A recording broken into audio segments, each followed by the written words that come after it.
Three, two, one, and we're live. Welcome once again to HeroQuest fans. Welcome back. So I haven't streamed it live in a little while. I've had holiday stuff going on, so I hope everybody had a safe, happy holidays. You're still with us.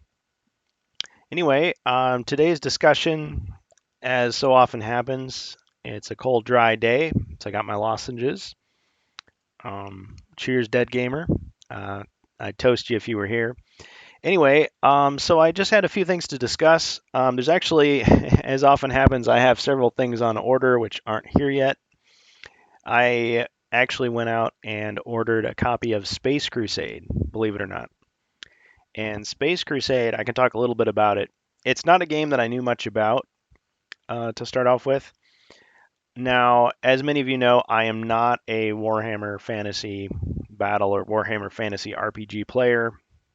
I wasn't around back in um, 83 when Warhammer Fantasy started. I wasn't playing war games or anything. Never been a part of that scene. I was never a collector of those miniatures. I wasn't around in 1986 when they started the Warhammer Fantasy RPG, which I mistakenly thought had started in the 2000s, but I guess that was just a new edition. Because you, just like Dungeons and Dragons, you go through multiple editions of these games. So I wasn't a part of that. So whenever I speak on those topics, I'm always a little bit like, I don't want to be one of those guys that just speaks out of turn and says what he thinks, but maybe it's not right or not complete. So what I'm going to say is that what I understood was that you had Warhammer Fantasy, which was a war game kind of loosely inspired by Tolkien mythos and Conan the Barbarian and some other famous fictional literature ideas that Citadel, from Games Workshop, that they had created this war game, and the whole genius of it was that they would sell you these fantasy miniatures. And so instead of just taking like generic tanks or generic lead soldiers of, dragoons or grenadiers or whatever, you would be buying orcs and ogres and knights and stuff from them specifically. And so half of the hobby was painting and collecting, and the other half was playing with large amounts of dice on big, huge makeshift tables. Anyway, I had no interest in all that. But I did hear about something, and this is, I was born in the late 70s, so you can tell how old I am. But I was never involved in the Dungeons and Dragons scene. I was never involved in the Warhammer scene. But I do remember in my college days, I had been exposed to Warhammer 40K or 40,000. And so that was like in the late 90s. So at that time, what I understood it to be was that it was kind of a parody of Warhammer Fantasy, which was a bigger, wargamier version of HeroQuest. That's what I thought it was. Turns out HeroQuest is loosely inspired by a Warhammer Fantasy's third edition. So around 1989 was when HeroQuest first came out. So that would have been in the midst of the third edition of Warhammer Fantasy, which is really hard to get. And Warhammer 40K came out in 1987. I didn't realize it was so old because so really only 5 years after the first one. And it did start out, from all my understanding, as a kind of a parody. Because really in Warhammer, unless you're playing the RPG, the story doesn't matter that much. All you got to know is there are these different factions, they have these different abilities, and they're fighting each other. Because it's a war game. You put all your unit pieces on the board or the table or the mat, battle mat, whatever it is, and you roll your dice and you move around and you try to kill the other guy. And as long as you agree ahead of time if that the armies are balanced or equal, you can play. It's 1v1. That's how war games are played, from my understanding. The closest I've ever come to playing a war game like that would be Battle Masters from 1992, which was from the makers of HeroQuest. It was marketed from the makers of HeroQuest. Stephen Baker, who was the lead designer of HeroQuest, he calls himself the inventor, whatever you want to say about his role.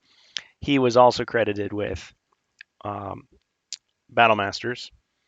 So I've played that. It's a very simplified war game, though. You just draw cards to tell which unit attacks, and you have little movement, and everything's in the box. You don't have to buy anything extra for it.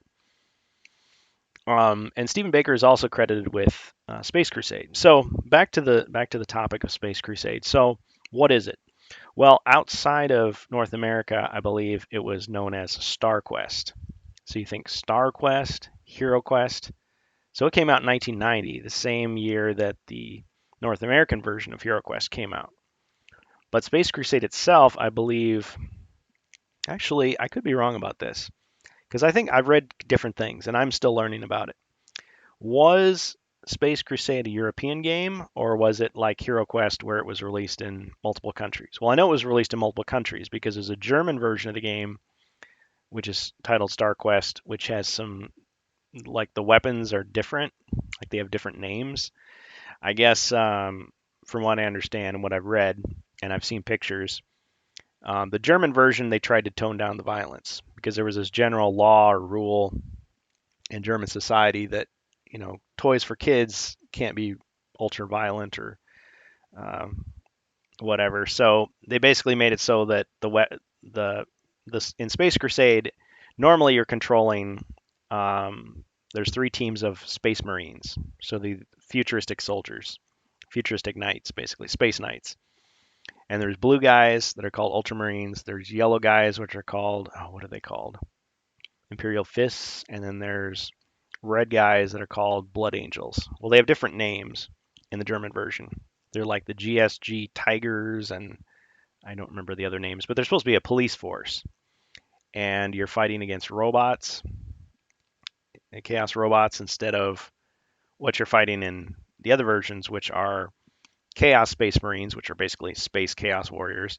You're fighting against, they don't call them Necrons, although in Warhammer 40,000 they do have Necrons. They're called androids and gene stealers, which are part of this group called Tyranids in 40k. Well, anyway, I'm getting far afield, but yeah, so it was released in a bunch of different countries, but it might not have had an official US release. I don't remember.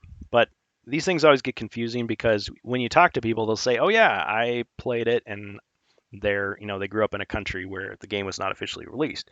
That's because, oh, their dad went overseas and bought it, or their game shop was always ordering foreign games and they happen to have it. Nowadays you just get it from eBay or Etsy or whatever. But anyway, Space Crusade. So Space Crusade is to Warhammer 40,000 what HeroQuest is to Warhammer Fantasy Battle, if that makes sense. So what most people know about 40k is it's a war game just like Warhammer Fantasy Battle, except that it uses futuristic tech. But it's an interesting kind of story because the story has changed over time. They call it grim dark now because everything is really depressing, everything's really pessimistic. There are no good guys. Everybody's insane, everybody's corrupt, everybody's a fanatic, everybody's a zealot, misguided. But that doesn't really matter because all you're doing is you're rolling dice and trying to beat the other guy's figures. And half the time you're not even playing, you're just collecting and painting and collecting and painting.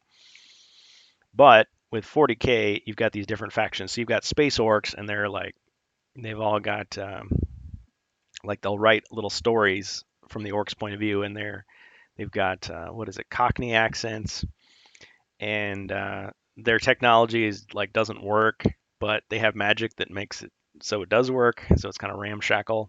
And you got the Tyranids, and they're like kind of like the xenomorph from Aliens. I guess they've got acid blood. I could be getting all this wrong. This is just what I read and what people have said. I'm not somebody who's played this game before. But the Tyranids are like these aliens, and they just want to eat everybody. And then there's the Necrons, which are kind of like the Terminator endoskeleton robots. And I guess they're old dead robots, so it's kind of like Dune, where so in Dune fantasy there was the Butlerian Jihad, which was the backstory to the Dune book and movies and everything, which was that at one time humanity created artificial intelligence, so kind of like the Matrix, and they were oppressed by their own technology, so they rebelled against the technology and destroyed it. And so now in the Dune universe, well, you've got Mentats and you've got Bene Gesserit and you've got navigators, guildsmen. So all these people basically have drugs and genetic engineering and training so that they replace what AI would do. So in the Warhammer 40,000 universe, robots are evil, and some of them are waking up and coming back and trying to take their revenge on humanity. But I think the Necrons are supposed to be kind of like the Cybermen from Doctor Who, where they started out as biological, but they replaced more and more of their bodies and their minds until they were completely robotic. And now they think that they're superior and they want to like replace biological units and convert them into machines. So they're bad guys. And of course, the Tyranids are bad because they want to eat everybody or lay their eggs in their chests and turn them into weird mutated people or something. And then the orcs are bad because they just like to fight and they just like to kill and they just have bloodlust and they're just a problem for everybody. And then there's the Eldar, which are basically space elves. And the Eldar actually appear in Space Crusade in one of the expansions. So there were two expansions to Space Crusade. Again, from what I read, I'm learning more. My set's on order, so I don't have it in front of me to show you. Otherwise, I'd be showing you. But I've read bits of the manual. I've scanned, looked at pictures, studied videos. So the Eldar are space elves, and in Warhammer you had high elves, I think wood elves and dark elves, and then you had dwarves and chaos dwarves and orcs and goblins. You had Fimmers. No, there's no Fimmers this time, but 40K had some of the factions, but it's kind of like a futuristic space sci-fi reinterpretation of Warhammer Fantasy. And it started out as a parody, but it got more and more serious to the point of self-parody in the sense that, okay, so the universe is ruled by an emperor, but he's basically just a corpse. He's a dead guy, but everybody worships him as a god and they, fight to the death for him. And I guess his advisors channel their psychic energy through his body, so it looks like he's still doing stuff, like he's still guiding spaceships through space warp. So this whole thing about the spaceships of the Imperium go through they invented warp drive, so they go through these warp bubbles or warp tunnels or warp portals or something to travel around. But they're in a constant state of war because as soon as they go in there, they realize they've entered the realm of chaos. And that's where the chaos gods, so called, live. And I guess I said in a previous stream that they're physical beings, but apparently I'm wrong about that. Again, this lore changes every couple of years, so depending on when you are, I guess I may be more wrong than wrong. But so the chaos gods are just they are fueled by human desires. So apparently they don't want to kill off humanity because if they did, they would stop existing or they'd lose all their power. But they like to torture people and they like to corrupt people.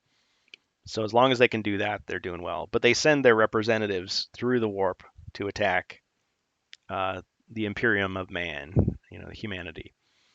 And apparently the Eldar don't like them very much either, the space elves. And there's some other faction. They're like the kind of good aliens, which I don't know. It kind of sounds like they were added later to kind of lighten the mood. But apparently they like the Imperium of Man is not that great a place to live because everybody's a religious zealot worshiping this dead guy who's the emperor. I mean, his dead body is just like sitting on the throne. And in some of the lore, it makes it sound like, well, he's barely alive. He's in a coma, or maybe just a tiny bit of his brain is still going, or maybe he's dead, but his soul is still alive somehow. So it's like, darn. But he never intended to be worshipped as a god. So it sounds very much like Dune, where you've got Paul Atreides, rising to power to avenge his father's death, to defeat, the Harkonnens who had slaughtered his family, and then he becomes the emperor. And like it or not, he basically is worshipped by the Fremen, and they go on this rampage across the galaxy to basically force everybody to worship him. And it's like he can do nothing about it. So it's kind of depressing, kind of dark, you know.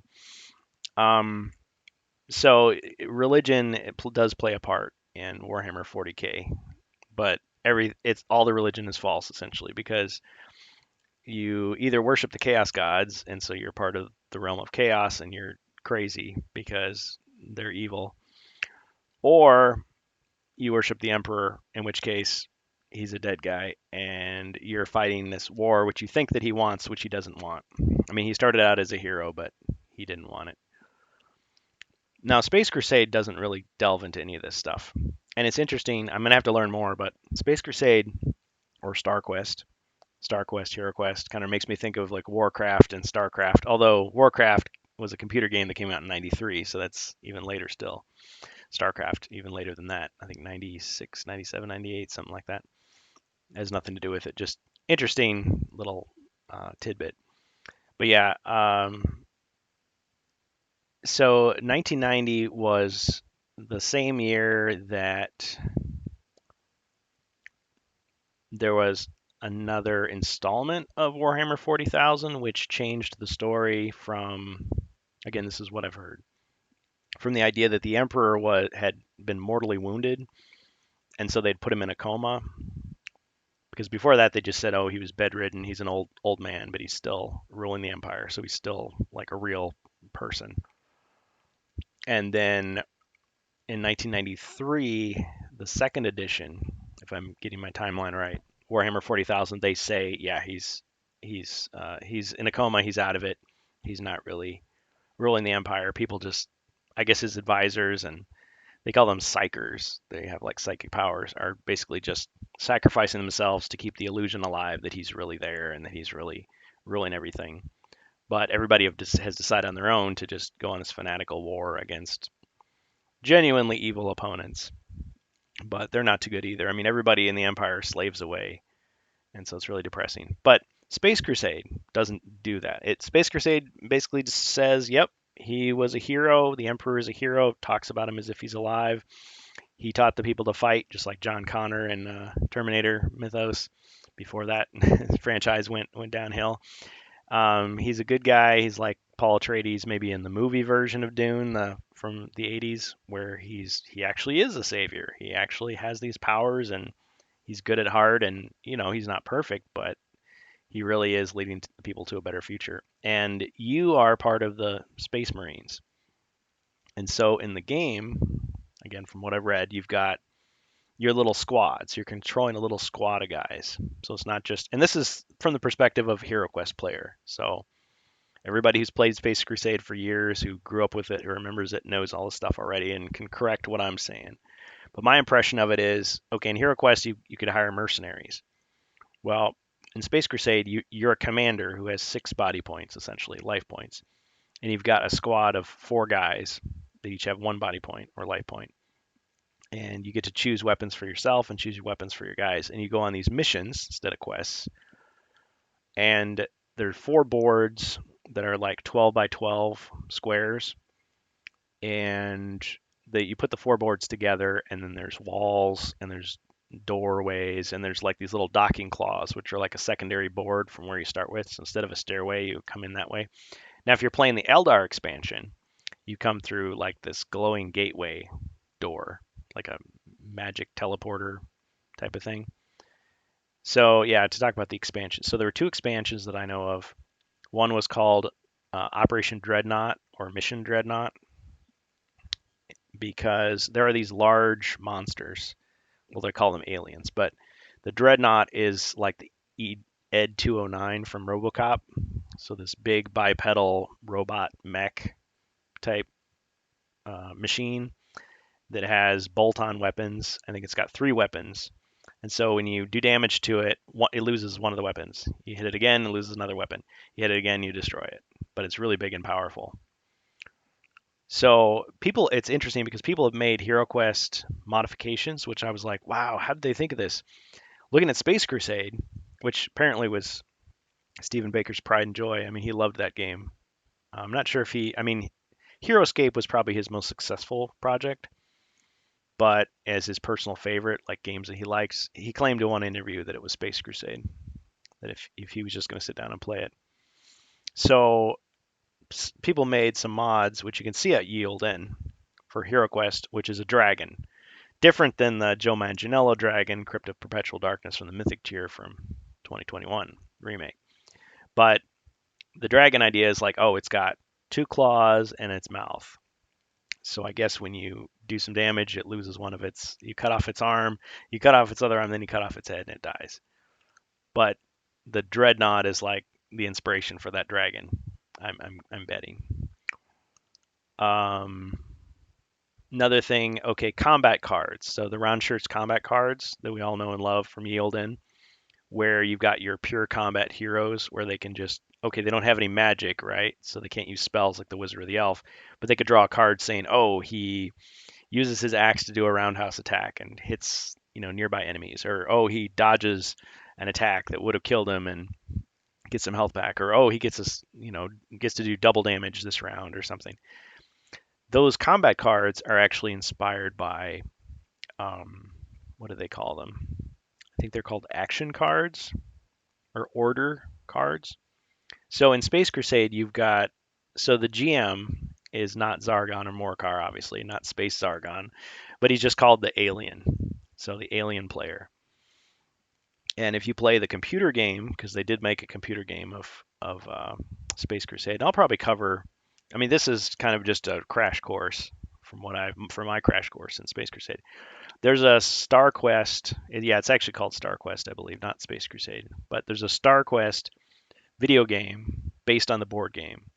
And some people say that it's actually more fun than the board game, that Star Quest or Space Crusade makes a better video game, whereas the Hero Quest video game is not very good, and the board game is far superior. But anyway, both games I believe were made by Gremlin, um, so it's an adaptation, and it's very similar in terms of like the way they set it up. But the gameplay of Space Crusade is different than Hero Quest. So you've got your, sorry, I'm all over the place here. You've got your Operation Dreadnought or Mission Dreadnought expansion, and that adds extra dreadnoughts. So there's like different models of dreadnought, and you get these cannons that they call these like turret guns that they call tarantulas. I believe they're called tarantulas, and those are for destroying the big dreadnoughts because the dreadnoughts are so powerful they can wipe out a squad all by themselves. So they're super monsters. Stronger than the orcs, stronger than the space goblins, which they call Gretchens, stronger than the androids or Necrons, pre-Necrons, stronger than the Tyranid gene stealer monsters. What else?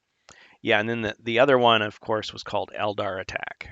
And that's the one that introduces another faction, the Eldar, the Space Elves.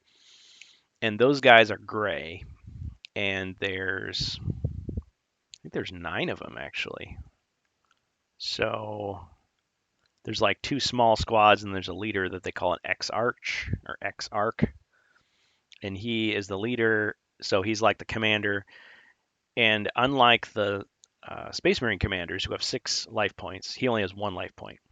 But he does have, well, they don't call it magic, they call it psyker abilities or psyker. I think they call them abilities, not skills, but because you've got equipment cards and you've got these event cards or whatever. But yeah, he can use these powers to like use his mind to attack the enemy or buff his troops or whatever. But if he gets damaged, he loses one of his cards. So it's kind of a toss up. Do you keep the cards and like use them as basically extra life, or do you use them up and then run the risk of you get hit and you die? So that's kind of an interesting thing. Interesting to see how it runs. So the combat dice that they've got in this game, they just look like they're little wooden dice. There's red dice and there's white dice, but it has a little bullseye on it and a number. There's a bunch of zeros and 1, 2, 3. And the red dice are the heavy dice, so they're better. And then the white dice are the light dice. And there's different rules. So if you move up to somebody, you go enter into melee combat because defense in the game is automatic. It's based on your armor rating. So if you have enough armor, you just automatically dodge the attack. Like you have to overwhelm the person's armor to be able to hit him. So kind of like in Halo, you shoot somebody, oh, he doesn't die, his shield recharges. But whatever. So you have to score a certain amount. But when you're in melee combat, so you're adjacent to a figure and you attack, they get to counterattack because the defense is automatic. So you attack them and then they attack you back if they're not dead already. So that's kind of interesting. And with the different weapons, you've got choices. So you got the bolt-on weapons, similar to how in Hero Quest the mercenaries have bolt-on weapons. So instead of getting a guy with a sword and a shield, you've got a guy with like a blade and a gun, or a gun with a blade on it, or a rocket launcher, or a flamethrower, or I don't think the flamethrower is in the regular. I think that the Operation Dreadnought one or Mission Dreadnought has some extra weapons. One of them is a flamethrower. I forget what the other weapons are, but the basic weapons are like a machine gun, a pistol with a like a bayonet on the end, pistol, and the other hand is holding an axe, or like a big boxing glove, like a futuristic boxing glove gauntlet type thing, and a sword. So that guy doesn't have any ranged attack, but he can really mess people up in melee combat, so they say. And there's a couple of corridors in the maps, but very few. It's mostly just room to room. So you walk into a room, boom, you've got that going. There's no searching for anything. There's no treasure. There's no traps that I know of. Now the way the enemy does things is interesting because they get these things called blip tokens. So these little squares that the alien player, like as soon as you enter one of the like boards, because there's the 4 boards, he gets to put out as many of his blip tokens as he wants. Like he gets a certain number of blip tokens. Like he'll have a certain number of monsters per mission. Because the mission of the good guys is just to kill all the monsters and survive. That's it. And you can have up to 3 human players controlling squads of Marines. And they're basically competing for points. But the alien player gets points when he kills good guys too. So it's if you're playing a campaign, it's like who gets the most points gets to rank up. Well, you get enough points, you get to rank up, and if you get to the top rank, you just automatically win the game. So the alien player, the uh, space Zargon, for lack of a better term, the GM, he has a goal too. So if he gets enough points, he wins.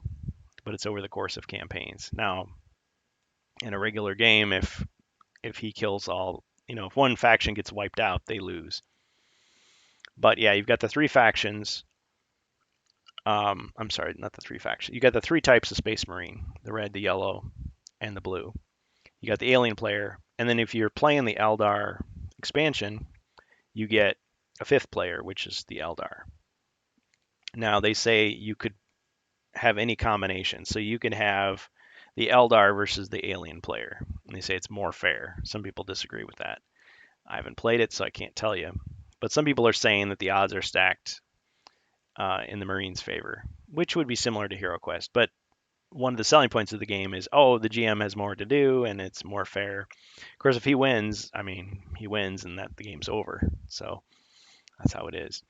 But I guess similar to Battle Masters, you could lose the battle but win the war based on points.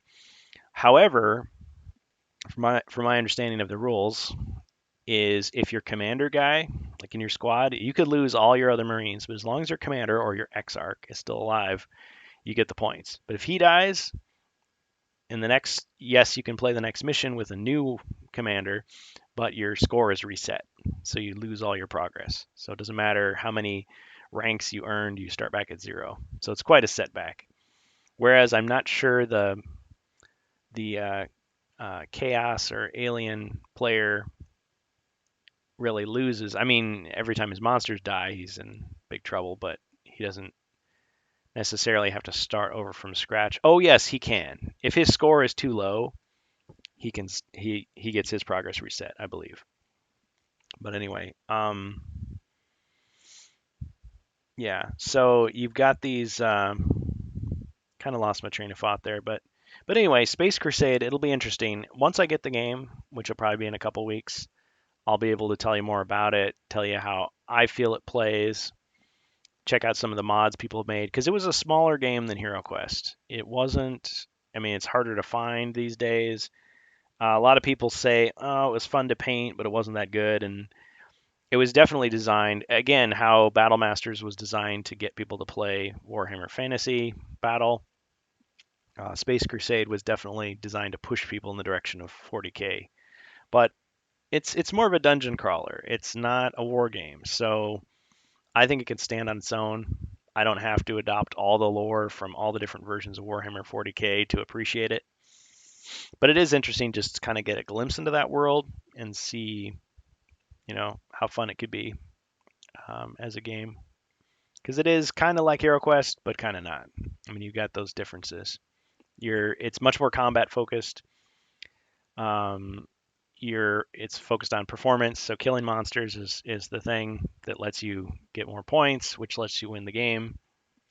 Whereas with Hero Quest, I mean, yeah, you've got to kill some monsters, but it's more about searching for treasure, searching for traps and secret doors, and you're just controlling one hero as opposed to a squad all the time and trying to keep your squad leader alive. So, yeah.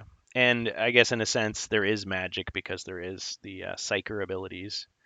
And White Dwarf magazine, that is the official magazine of Games Workshop, Citadel, and it's always pushing miniatures. They had a couple issues about Space Crusade, and they had some homebrew missions that you could play, and they definitely pushed the idea of buying more miniatures. So there was a character called a Space Marine Librarian, which I guess he's like a Jedi. He has psyker abilities, but he's just a regular figure, but he's dressed in white armor, because they show a guy wearing white on the box, but there is no white figure. So, but then that would encourage you to go out and buy another figure and paint him white and have him be this librarian guy. But anyway, a couple of the things I want to talk about. So I didn't want to spend the whole time talking about Space Crusade and Warhammer 40K and how little I know about it, because all those true fans can correct me. This video that you see before you is something that Avalon Hill recently released. So I'd be remiss if I didn't play it for you and comment. So here we go. This is from YouTube, of course, Avalon Hill. Got the familiar way that it always starts. The dwarf holds were constructed to be strong. Even so, they are not impenetrable. Stephen Baker. Deep under the mountain, the king of the realm and his devoted retinue are besieged. Their meager supplies dwindling as quickly as their failing strength. Kellar's Keep. They have taken refuge in Kellar's Keep and stand defiant in one final redoubt. For now, they hold back Zargon's army, but they cannot resist forever. With each passing hour, the king and his guard inch closer to their deaths. The king instead of the emperor. Legions of dread gathering great numbers, hammering the final barrier between hope and despair. Yet there is time to save them. Another route to Kellar's Keep exists, buried within the winding maze of tunnels that the dwarves dug deep into the rock. Did they The dig majority deeply? of these paths have long since been forgotten, but my lore tome has shown me one that courageous warriors can traverse. So Stephen Baker as mentor. If they are to save the King of the Realms, these heroes must delve deep into the darkness below. It will not be an easy journey, nor will it be free of peril. Yeah, watch out for that must boulder trap. act now. That boulder trap The is army nasty. is outmatched not only in numbers, but by the ferociousness of their foul enemy. I can guide them all the way to the Great Gate. From there, the fate of these heroes, as well as the fate of the realm, lies in their your own hands. The quest is calling. The king does not have long to await their answer. All right. So there you go. So there's the hype video for Kellar's Keep, which of course Kellar's Keep was released in remake format with the 2020 remake. Mythic tier got it. Heroic tier people didn't get it. They just got the game system. Now Hero Quest is in retail and it's back in stock. So that, every week I'm waiting, what's the big announcement going to be? Because there's always something, even if it's just a silly joke on Twitter from Zargon, acting like everybody's grandpa, cracking corny jokes. But the fact that Hero Quest is in retail is a big deal to me and to a lot of fans. Even though I have the Mythic game, it's like, why would I care? It's because I'm not a collector.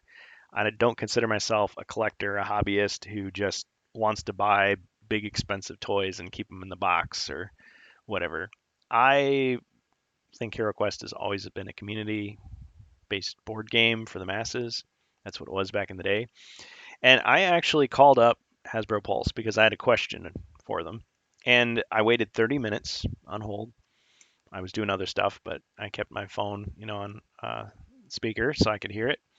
And I talked to a representative. I won't say his name, but he was very, very polite, very helpful. And we talked for about 20 minutes.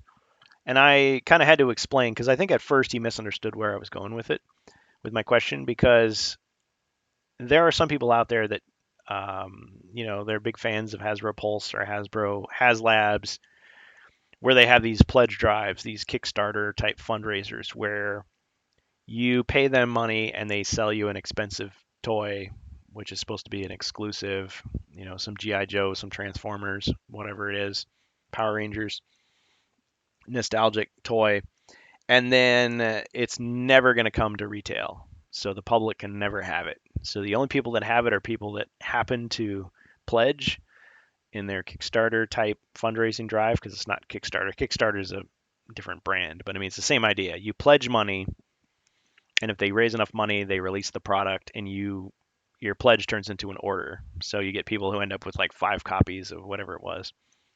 So HeroQuest was that way with this remake, because obviously HeroQuest came out in '89 and '90 to the world, but the fandom has maintained all this time, and so they saw, okay, there's a market for this. They did a Kickstarter type pledge drive last year through Hasbro Pulse. They offered a whole bunch of exclusives to people who would pledge.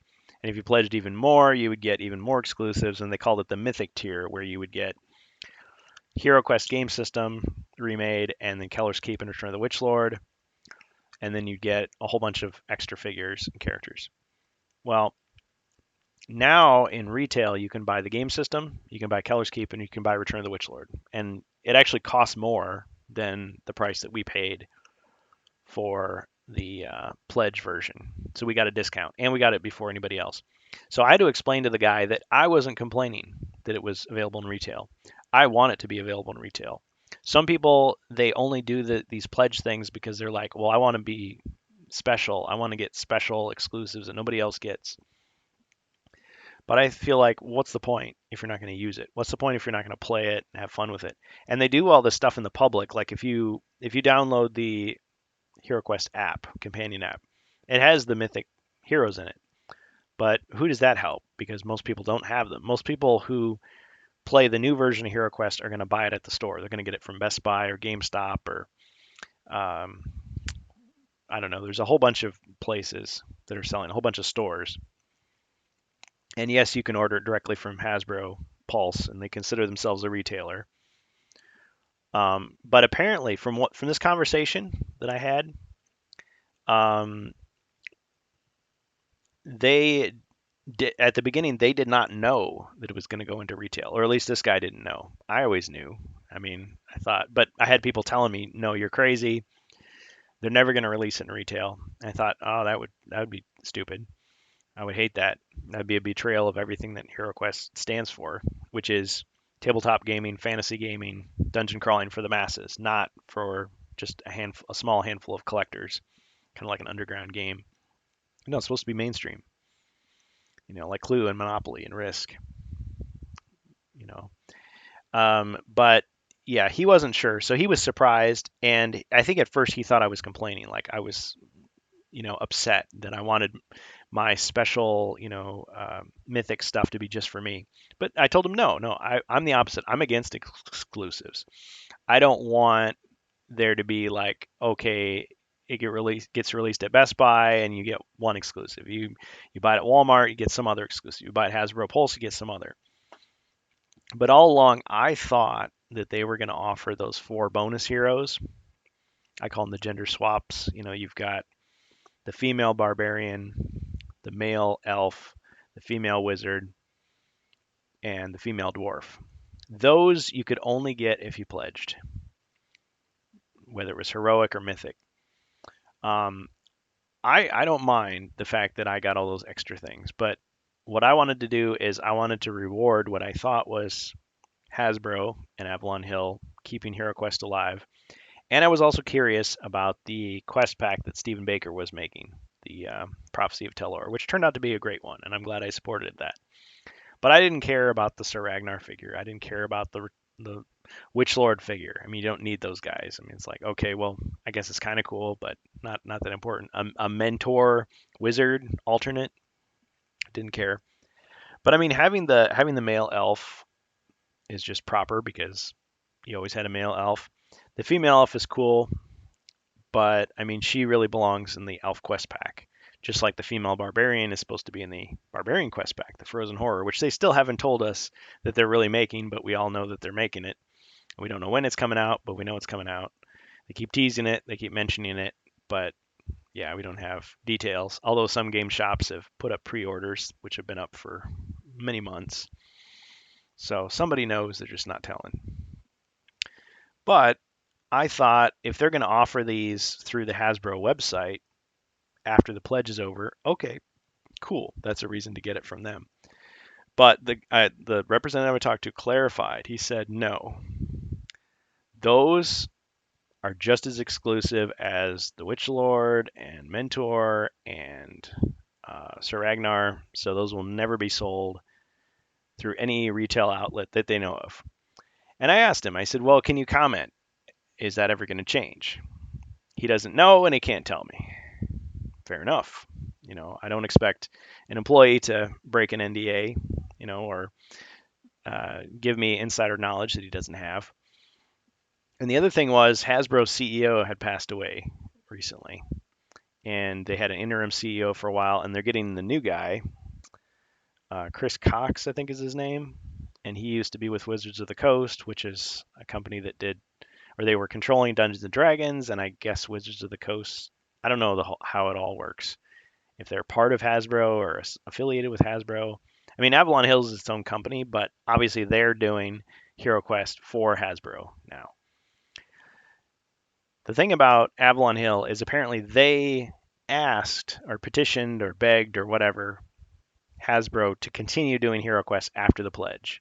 So apparently this is an exception. This is the impression I got. This is an exception that normally when Hasbro Pulse or HasLabs develops some new toy or game or nostalgic remake, it's only supposed to be for the collectors. Only supposed to be for that small elite few of people who jumped on the bandwagon and got the product.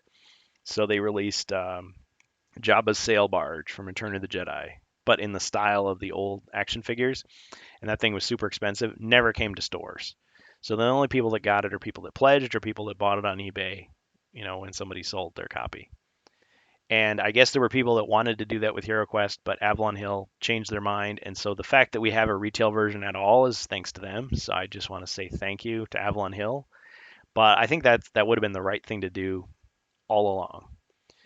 But it looks as if he can't say. Now, the fact that he couldn't say made me think, okay, well, for all we know, when the Barbarian Quest pack comes out, it's just going to be that female barbarian packed in there again. Like they'll just recycle the figure.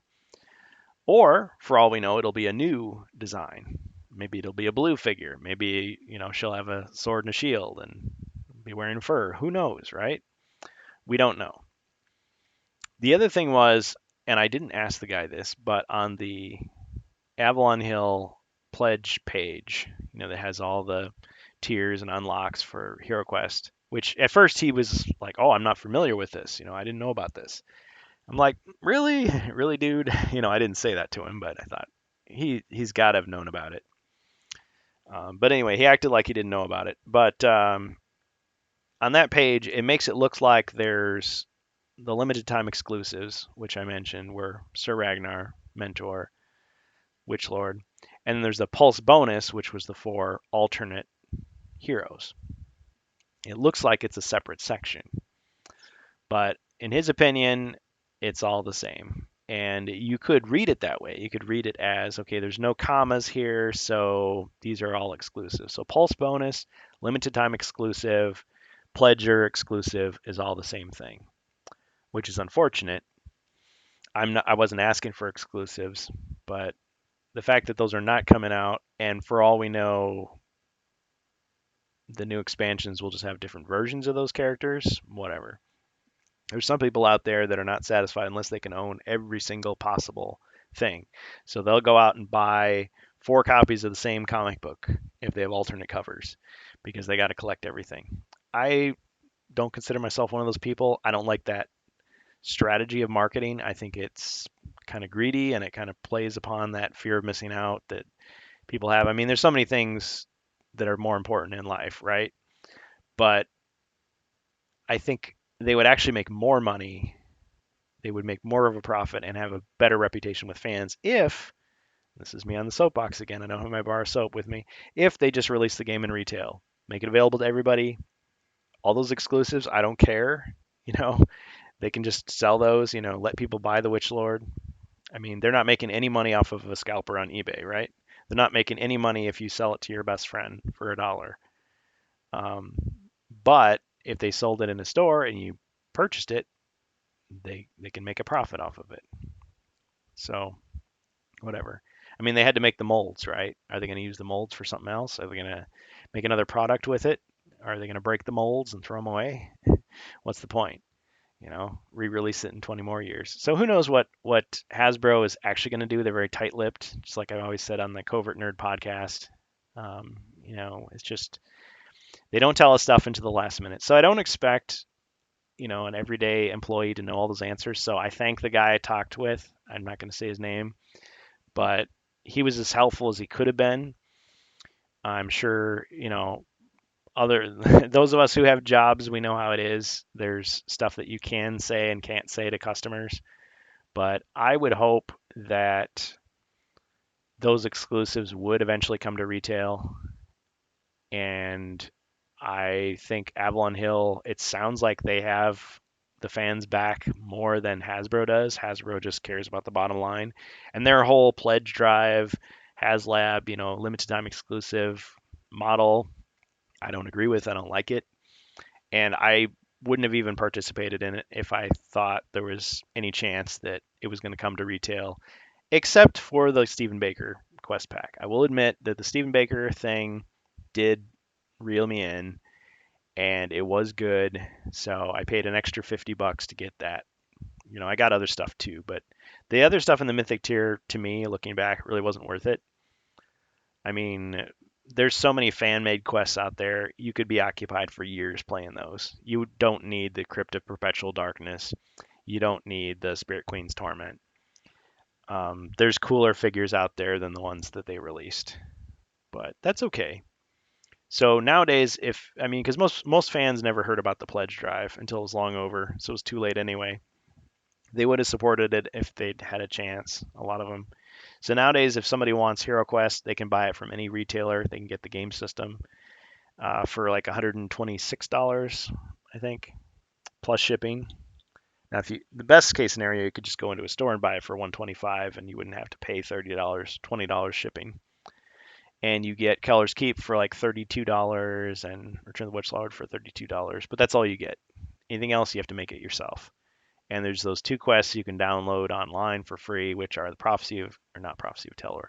It's by Stephen Baker. That's why I started to say Prophecy of Telor. It's Rogar's Hall, the training quest, which isn't a very good quest, to be honest with you, but it was just kind of to teach you the value of failure, I guess. To crush your spirit with a too hard quest, and then oh, you didn't really die. It's just for training.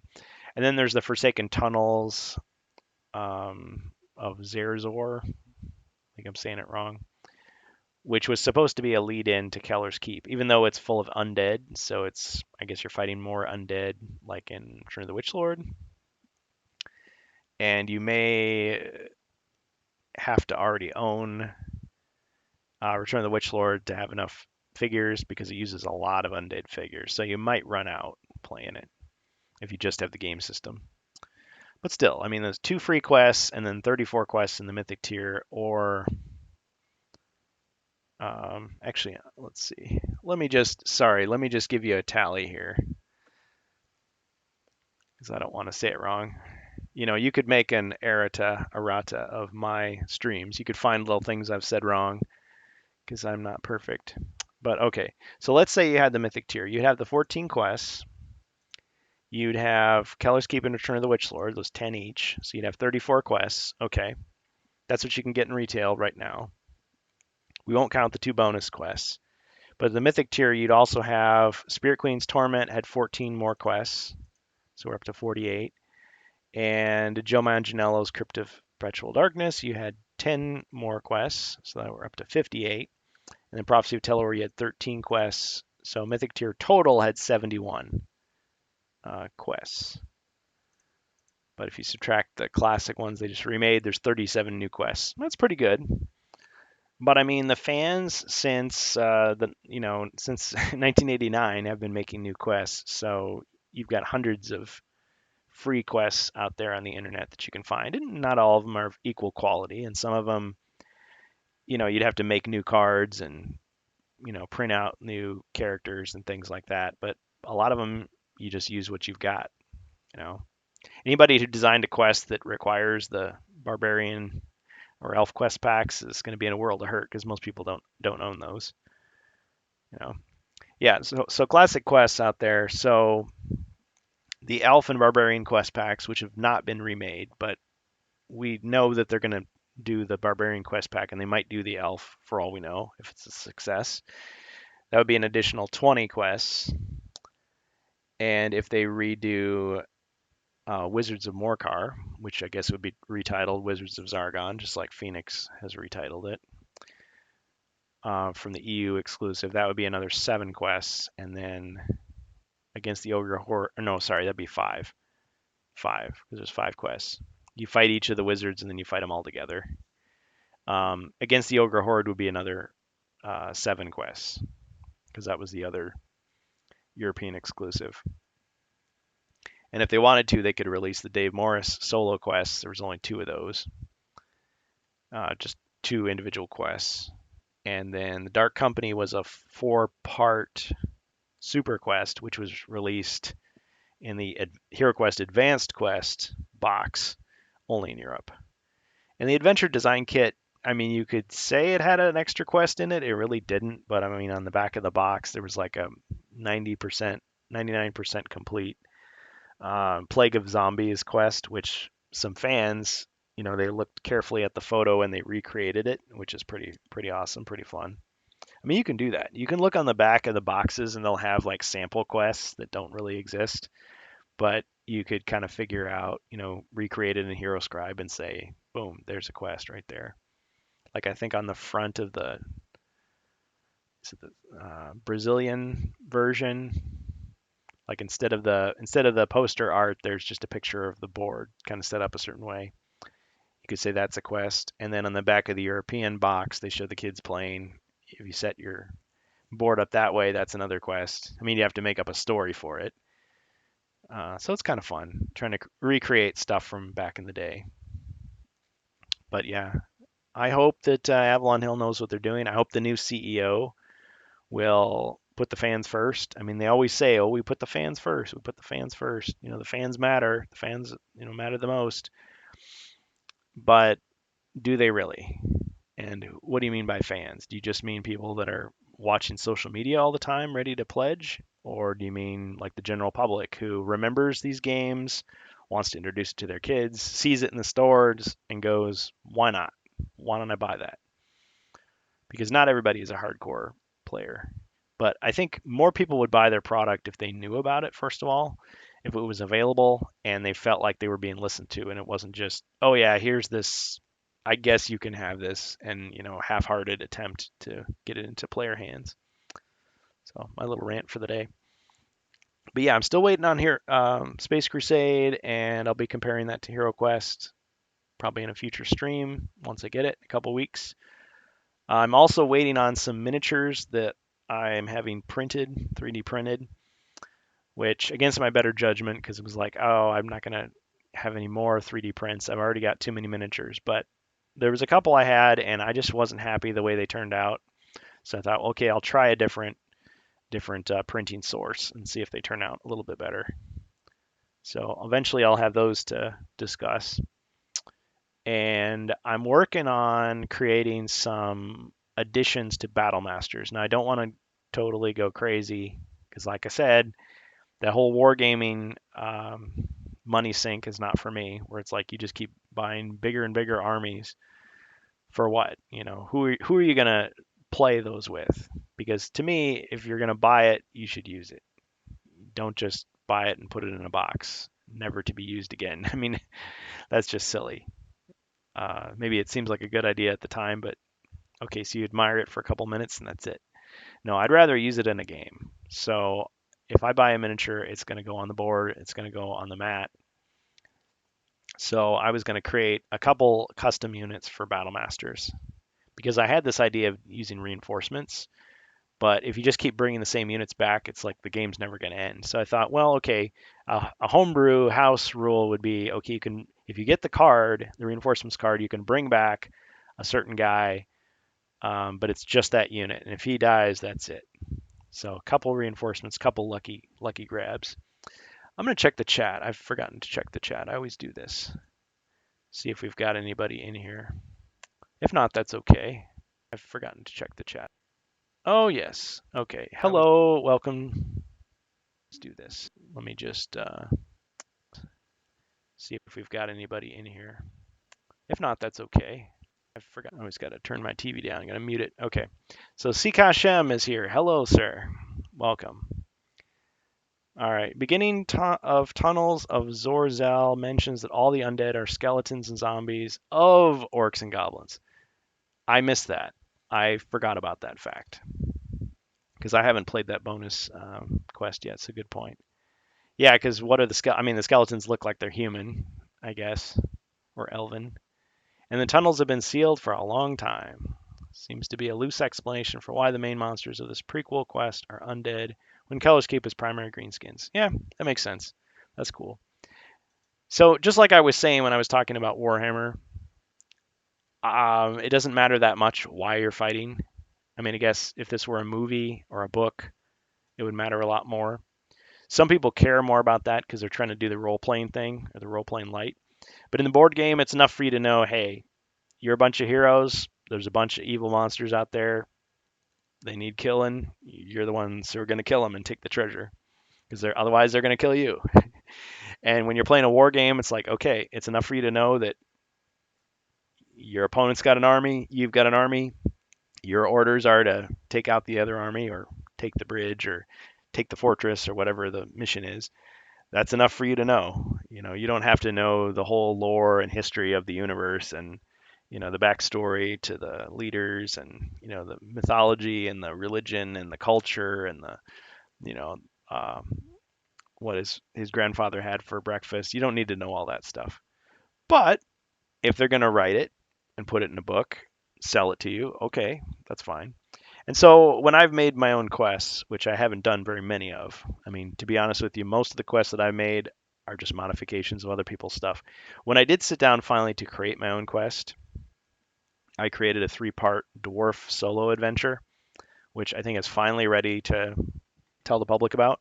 When I created that, I threw in a little story because you want a little bit of flavor text, as they call it, a little bit of parchment, give you a little motivation, but just keep it vague enough that if you want to add more to it from your imagination, you can. You don't need a whole lot of motivation. The point is, you're a hero and you do what heroes do. You go out and you slay monsters and you find the treasure. You win the day because that treasure is always going to go to good use. It's going to go to buying like better equipment, getting potions, building yourself up so that you can win the next battle. So yeah, I'm gonna try to share this image here of what I'm talking about with the quest that I made. And I'm not going to spoil the whole thing because what's the point of that, right? But I'm going to go to Yield and Forums and I'm going to show you what it is I made. And I did get some help on this. I did get some feedback. So Andras, however you say his name, on the forums, he gave me some feedback. And Drac gave me some. He showed me. Well, he put it into a format so it looked a little more prettied up, so that it could look more like the type of quest that you would download and play, as opposed to just some text files and the raw files from HeroScribe, which is how I made it. Yeah, let me see if I can bring that up now. Okay, so here we are in Yield and Forums, Dwarf Solo Quest Pack of 3. So I was working on these around the time I was on the Covert Nerd podcast and planning to release them shortly after some testing thanks to Andras. Then it turns out somebody locates the lost quest from the actual official dwarf quest pack, even if it's only in an early stage of development and not complete. So obviously these were made before I knew about those lost quests that were coming out, which I've talked about in previous streams. And so they may have nothing to do with those at all. And I wasn't trying to create something that would be equivalent to like the solo quests in the elf quest pack or the barbarian quest pack. But anyway, I want to share my creations, and it may not be all fancied up and pretty at this point. Actually, I think it has gotten closer to that, but it should still give you some challenge while not completely impossible. It uses basic assets you'll have from the game system in Keller's Keep or Return of the Witch Lord and assumes a base level dwarf hero using the North American rules. You are sent to infiltrate a Chaos Stronghold which holds Borin's lost artifacts. Lots of traps and monsters to deal with, but big rewards if you can survive. I should really call it a two-player quest because you still need someone to be Zargon while the other controls the dwarf. Instructions are included on how to use it. Just had to get a throat lozenge there because it's very dry here, wintertime. Constructive feedback is always welcome. So that goes for everybody in the stream too. Version 1.2 now with bonus artifacts. Version 1.3, a few small corrections, mostly to formatting, with special thanks to the forum's own Drac, who put it into a nice, pretty PDF for me and added a nice pic of the dwarf for added flavor. New file is below. Okay, so I'm just going to pull that file up.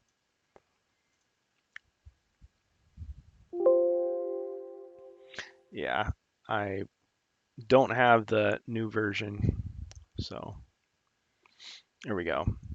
So we've got the file. And just acknowledge that I did get some help from Drac. I didn't even ask for it. He just went ahead and prettied it up for me, and it was like, cool, thanks. I appreciate it.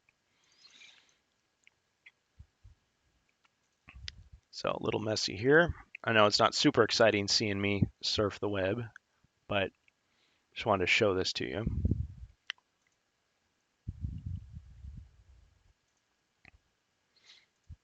And you can't see that. Okay, well, I'll just read it to you then. Let me just check the chat real quick.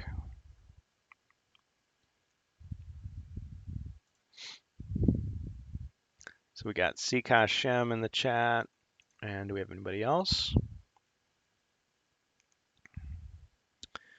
We've got Adept W. We've got Lori Pub. So hello to all of you.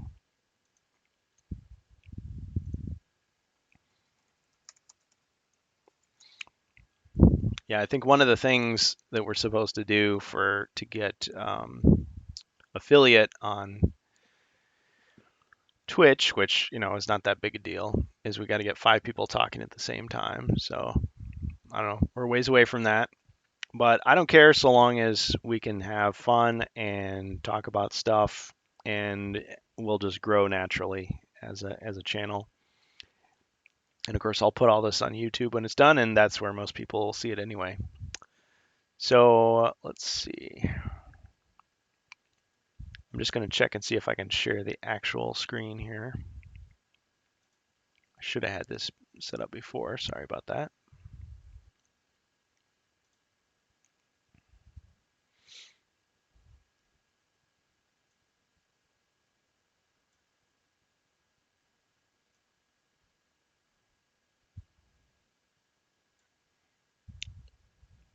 Yeah, I don't think it's going to work. Sorry. Let's just flip through.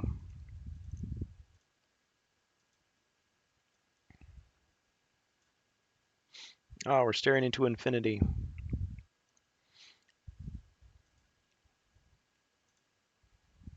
All right, we'll just look at that for a while. It's just the forums.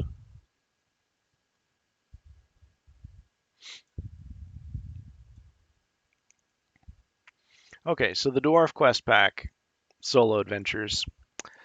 These quests are not easy, but are intended for a single player controlling the dwarf, who wishes to catch up with other heroes for future quests. It is a series that should be played in order. Body and mind points restore between quests as normal. Now I made 2 other versions of it, so you could call them, difficulty levels. Harder version. Dwarf cannot visit armory alchemist shop between quests. Easier version. Dwarf starts with 3 potions of healing. Each restores body points equivalent to the roll of 1 red die each. So the normal version, you just play it as normal. You don't have to do those modifications, but just a suggestion. Background. Borin is a legendary dwarven alchemist, inventor, and blacksmith, whose fine creations are sought after for their quality and unique qualities. Okay, I could have said that better. A cache of some of these rare treasures is rumored to have been acquired recently by the forces of chaos. I guess they're sought after for their quality and their unique qualities, but I could have, maybe I'll rewrite that. Okay. Let the adventure begin. So this would be like the parchment text. The sealed envelope was hand-delivered by a mysterious stranger, but it was sealed with Mentor's insignia and was notated within with the ancient sage's handwriting. We have a mission for you, one requiring your special talents. You must infiltrate the enemy's stronghold, which Lore Tome reveals consists of 3 levels. First, infiltrate the laboratory, which is heavily guarded and protected with traps. The second level, it is believed, is where several great treasures are hidden. Make your way to the 3rd level to make your escape. And he threw in a picture of a dwarf, which you'll see if you download the file. And then you've got the spoilerific spoilers of the quest maps, which really are for Zargon's eyes only. Quest 1, The Hidden Lab. Mentor's letter continues. Keep your wits about you and seek out the keys to gain you entry into the innermost areas. A hidden staircase leads to the 2nd level. And Wandering Monster in this quest is a goblin. But I'll leave off spoilers from there. So there's 2 more quests. Quest 2, Relics of Genius. Quest 3, Barracks Escape. And there's a little epilogue and there's an appendix explaining things. And then the artifacts that I included in this are spell scrolls. So you'll find those in Return of the Witch Lord and Keller's Keep. And the anti-poison quill, which will come in handy. As you can imagine, there's some poison. And Borin's armor, of course.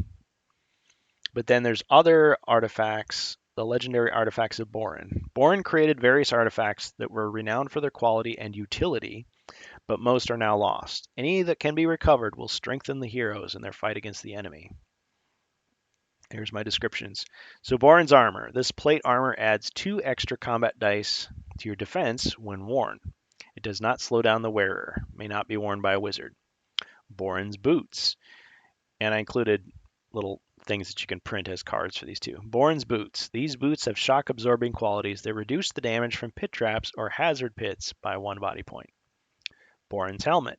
This helmet not only adds 1 extra combat die in defense when worn, but also reduces the damage from falling rock traps or stalactite traps by 1 when worn. It is resistant to rust. May not be worn by a wizard. Borin's battle axe. This battle axe not only attacks with 4 combat dice, but it can also be combined without penalty with a shield. May not be used by a wizard. And I will say that these 3 quests, you could say they kind of end on a cliffhanger, so I may make others after this, but anyway, check it out. Looks like 5 people have downloaded it so far. Go to Yield In, download the quest, play it, play test it. Tell me what you think, if you have some ideas on how to improve it, or just what you thought. I'd be curious to know. Let's see, what else? I did talk about Battle Foam, I think, a little bit. So they're selling this really expensive, like, Battle Foam or Feldar foam. It's supposed to be to protect your miniatures, and they make it so it's like the shape of the box and it fits inside your box, and it has little cutouts for all of the pieces. But the thing is, it's not customized, so if you have more pieces than the standard set comes with, it's not going to be adequate. I mean, I guess you could take a knife and cut those holes in it, but I don't care about having, gray foam that's perfectly cut out. So I would just suggest it to people. I said, hey, if you want to spend that kind of money, it's up to you. But you could just go online or even just go into a craft store and get like this Morning Glory foam craft cushion, or um, yeah, they call them like chair pads or foam cushion inserts. You can get them fairly cheap, and it's just your time. So you can modify it with a knife or an electric carving knife. An electric kitchen knife is actually, there's videos on YouTube of people sculpting it in these different videos. Let's see if I can pull one up without crashing everything. So this is just a random video. I mean, there's lots of them. How to cut upholstery. So you can use the scissors. Do whatever you want. There's so many ads on YouTube now. So sorry about any ads. Not a paid sponsorship. Cutting upholstery. If you find yourself having any resistance, tearing, or indentation before a cut, you have to change your blade. A dull blade is unpredictable and unsafe. Replacement blades are very inexpensive. A sharp blade is a safe blade because you know it will predict. Okay. So, Blade, it is dragging through the foam. yeah. So they show them like cutting it with different knives. To the store, huge. And as you can see, the foam comes in different colors. It doesn't have to be white or yellow or blue or green or gray. The pick foam, the camera foam that they sell, where it's already cut up. I mean, it's already has like serrated edges, so you can just like, or perforations, so that you can pull the pieces out that you don't want and form the holes. You don't have to cut it. That's even more expensive. Then again, if you went to like some thrift shop, you might be able to find, you know, an old camera suitcase or game system holder. Well, those might be valuable in themselves, but that already has the foam in it, and it's not 30 years old, so it's not like falling apart and melting. And you could just repurpose it. You know, some pads for a bed or for camping, or a pad for your chair or couch. You can repurpose it. So I have a little project myself going for something else where I'm basically making that. I didn't really need a lot of foam because I used plastic fishing boxes, and I just had like little cubes that would just like separate off, like little dividers basically between miniatures. So I didn't use a lot. Sorry about those ads. But yeah, if you go to some place like Joann Fabrics or Hobby Lobby, so this person's using an electric kitchen knife. How much does that cost? I don't know because I don't have one. But it's not like you need a jigsaw or a circular saw or a hacksaw or something. You could just use a razor blade or X-Acto knife. First I thought he was in his boxers, but he's just wearing some shorts there. Sorry, just want to keep it family friendly on this channel. But yeah, so you can see he's cutting it fairly easily with that thing. Just don't cut the cord, buddy. You need to cut a lot of foam? You may want to consider a professional foam cutting tool that Sailrite sells, but electric kitchen knife, as you can tell, works great. If you have questions about any of the foam that Sailrite sells, be sure to give us a call. It's your loyal patronage to Sailrite. I just cut mine with the scissors. I just had a big pair of scissors and like an X-Acto knife. The scissors worked a lot better, I thought. So anyway, yeah, do what you want. And there is the Discord also.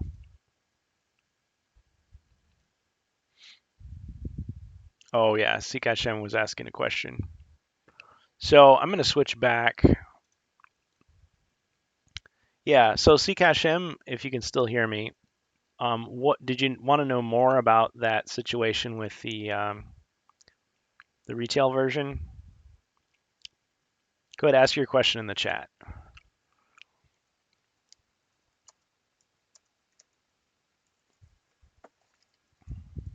Did I answer your question, Sikashem? Can't type for some reason. Sorry about that.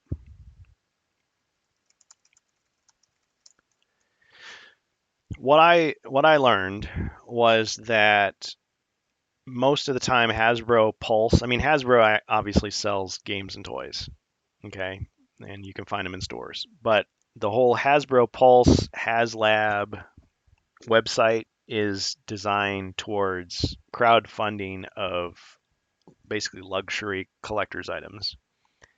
And so when those pledges are over, after they've sent them out to all the people that pledged, they don't make any more of them. That's always been their policy, and that always will be their policy, according to this guy that I talked to.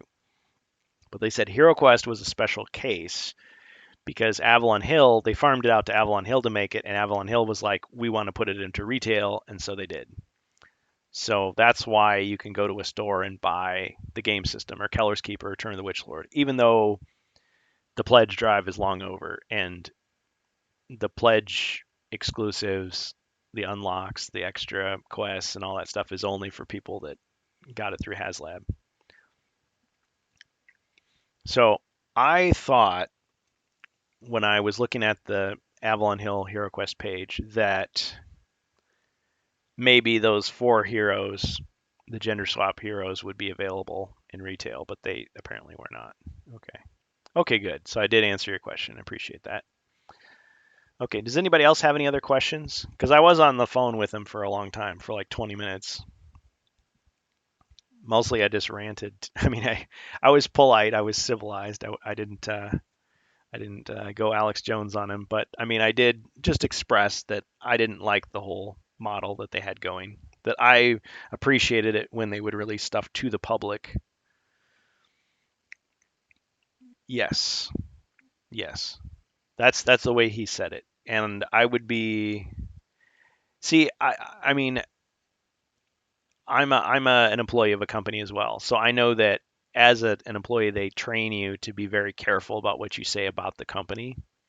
So the last thing an employee is ever going to do is speak badly about the company they work for because they're afraid of getting fired. I mean, that's just the truth. Maybe if it's their last day, they're quitting anyway. They'll just speak their mind, but it's frowned upon. Plus, there's stuff like NDAs, so they may know insider info, but not be allowed to say it until the company officially acknowledges it. So I understand all that. But my thought is, why would he say that if it wasn't true? If they hadn't allowed him to say that. So from what I understand, it was Avalon Hill's idea, and that's why we have it in retail, which is good. I think kudos to them. I think that's a good thing. I would rather more people have HeroQuest than a few people get upset because, I pledged and I thought I'd be getting more exclusives or something. Like, who cares about that?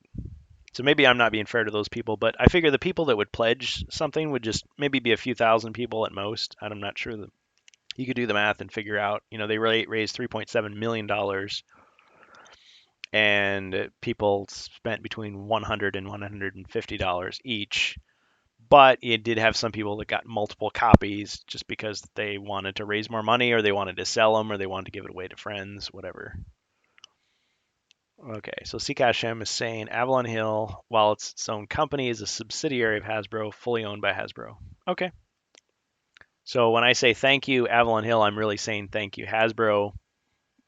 But since they're a huge company, I'm saying thank you to the elements within the company that were more fan-focused, clearly. Because that's true of any company. I mean, if you work for a big enough company, you're going to have people that are jerks. You're going to have people that don't care at all. And then you've got other people that are a little nicer, a little more customer friendly, a little more giving, a little more give and take.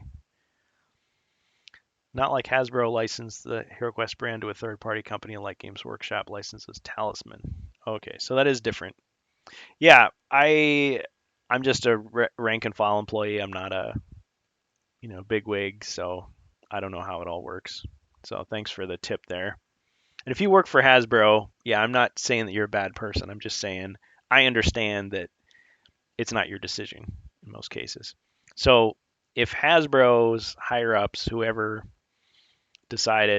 said, okay, Avalon Hill is going to keep making this game in retail, that's a good thing. So somebody must have convinced somebody else to do that. And that's good. Because as a fan, that's what I want. And I think that's what most fans want. Most fans don't want HeroQuest to be denied to people who do want to play it. The general spirit of the game is I want other people to play the game if they want it. Rather than, oh no, I want as few people to play this game as possible. so that I have no one to play with. It's funny because I remember one of my first times as an adult going into like a nerdy game shop that sold, role-playing games and stuff. There were all these guys, and they were just like, "Hey, do you want to play with us?" Like I didn't I didn't go in to play Dungeons and Dragons or whatever they were playing. I just wanted to buy some dice, and that was it. I was going to leave, but they were like, "Hey," so clearly they were like looking for somebody, and they were going to become my friends so that I would play with them. And I was like, "I'm sorry, I'm just here for a minute," and aw, it's like okay.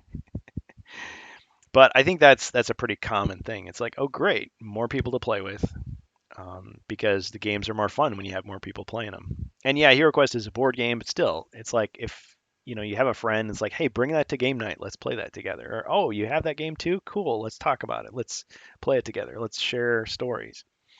I mean, that's fun as opposed to, oh yeah, just so you know, there's this cool game that I play by myself. Isn't that nice? Oh, okay. Well, do you want to do something else together? It's like, no, I want to share it. That's what fandom is like you want to share it with that community of people. So that's how I feel about it anyway.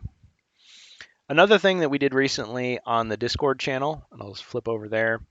We have a couple of new, well, it's a Discord server. We have a couple new sub channels or channels, whatever you want to call them.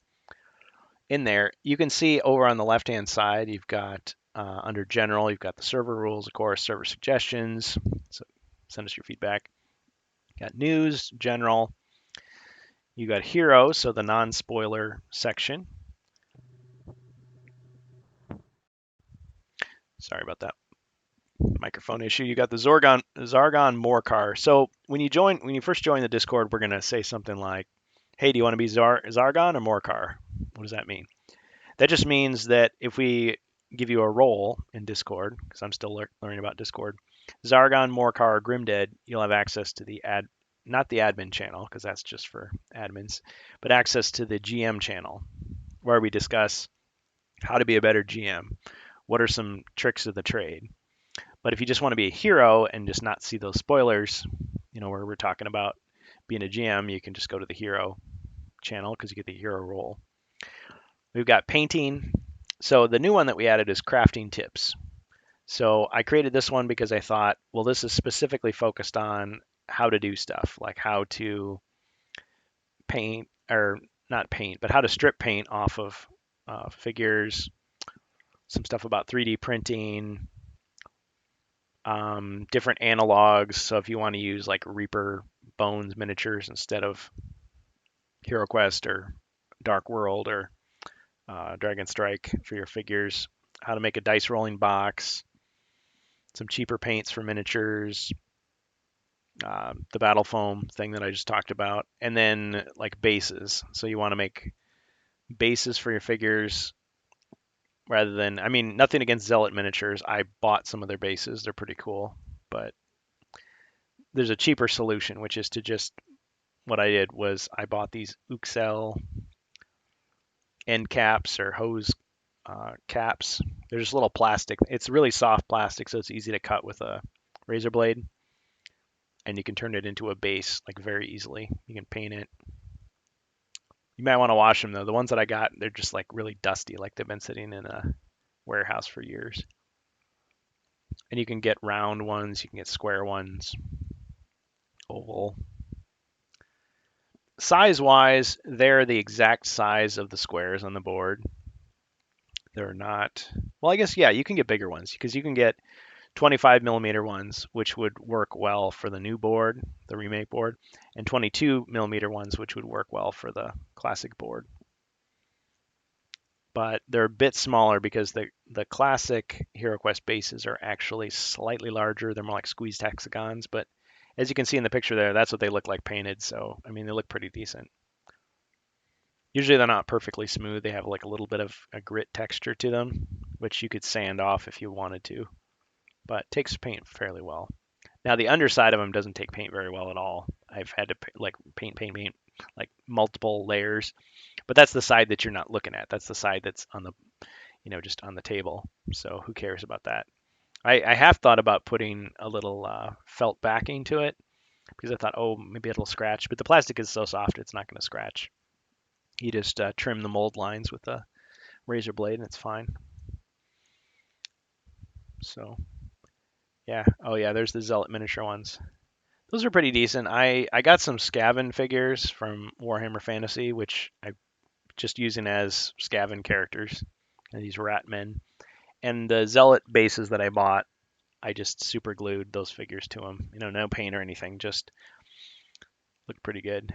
They put a ZM on the bottom, but on the top it just looks like a, yeah, you can see in the upper right corner, it just looks like a HeroQuest base,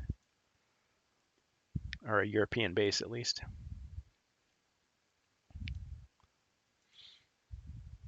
Yeah, so the crafting is a big deal. So again, it's kind of like those Warhammer players where half the time they're just making stuff. They're not. Yeah, there's some examples. So these are all ones that I did. So in the upper left, excuse me, you have a Cyberpunk, like the new Cyberpunk game. I bought the figures. I just wanted to paint them in solid color, and I created these bases, which are just chopped up Uxel bases, because I kind of thought it looked like a chunk of concrete. Like I wanted it to look a little rough. It's just hot glued. Like I took the double one, I cut it in half, hot glued it, and then I drilled little holes with my little unpowered hand drill so that the figure would go in there. I mean, those come with round bases, but I didn't want to use them. I wanted to use that instead. And then next to it over on the right, you've got the gray Skaven figure glued to the base, like I just showed you. Next to that, you've got an Uxel end cap, and then that's a Reaper Bones miniature just glued to it, not even painted yet. I've since painted that one dark gray, but it's like a giant rat. And then next to that is a Dungeons and Dragons figure. I'm not sure if it's Pathfinder or if it's Dungeons and Dragons. I think it's D&D. And someone just gave that to me. A friend was just like, "You want it?" And one of her arms was broken off, so I recreated the arm using acrylic putty, Vallejo plastic putty, and I just painted it so it kind of looked like two hands with magic in them, magic energy or whatever. But I think the original hand was holding a staff. So, because I finally saw the original figure, it's like, oh yeah. And I just glued it to another Uxel base with no problems. Just put some super glue on the feet and glued it on there, and it's still sticking to this day. And then on the bottom, we've got some Reaper. Yeah, those are all Reaper Bones miniatures. So you've got Knight. I thought it'd be like Pierre Chancer from one of the White Dwarf extra quests, homebrew quests. And then you've got the female elf. That was my version of the female elf. And then a female cleric, and then a goblin archer. But those are just really simple, really basic. One thing that I did realize when I was painting is that don't paint the bottom of the figure and then super glue it to the base, because the glue will stick to the paint and the paint can peel off and then the whole thing will just come off. Instead, glue plastic to plastic, then put the paint over the top. So I learned that the hard way on a couple of figures. So yeah, Uelden is a fun place. You have all these discussions going.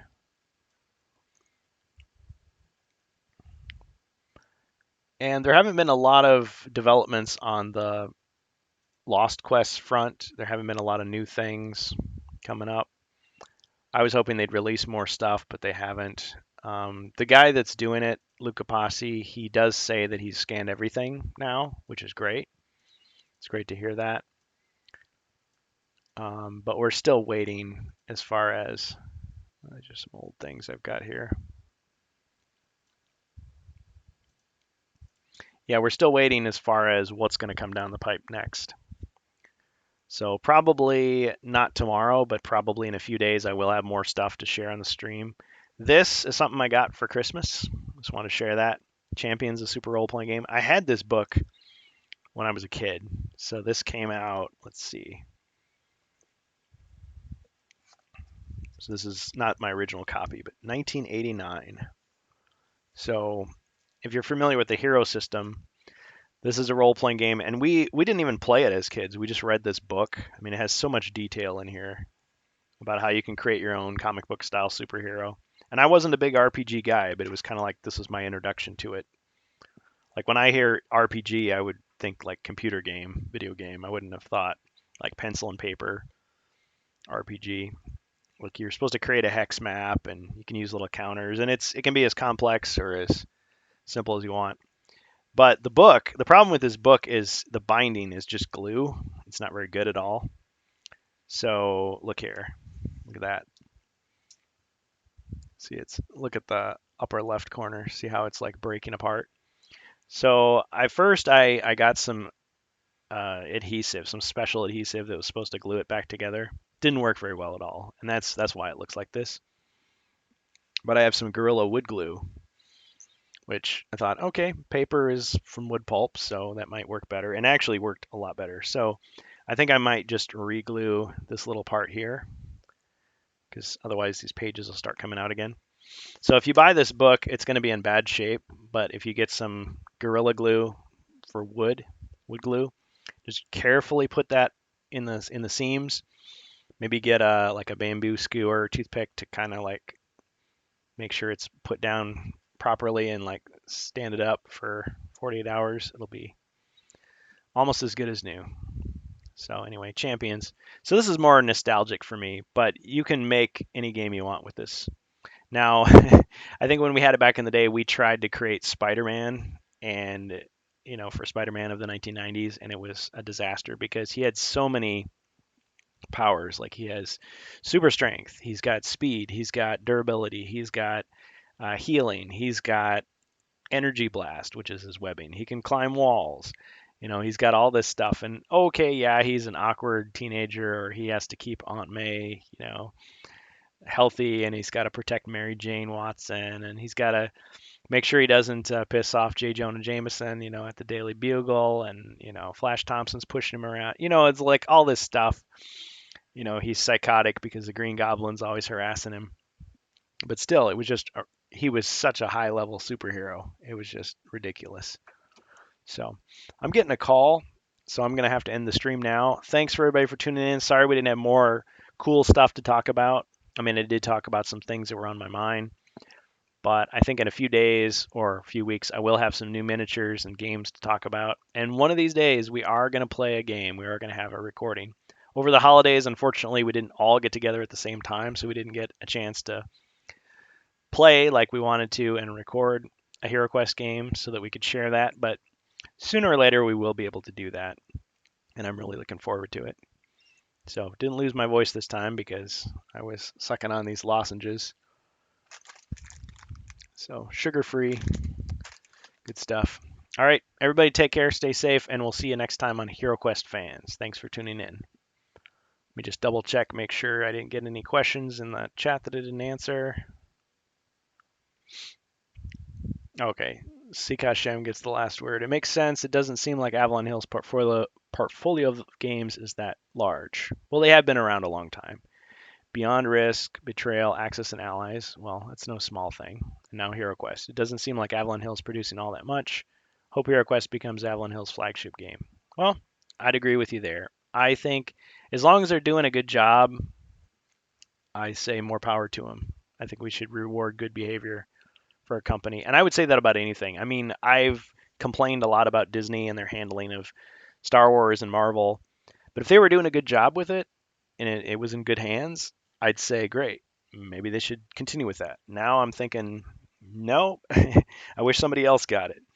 It's kind of like I could go on a whole rant about video games, but certain video games, like the publisher or the design team, they just keep screwing it up and just really handling it badly. And I'd say, you know what?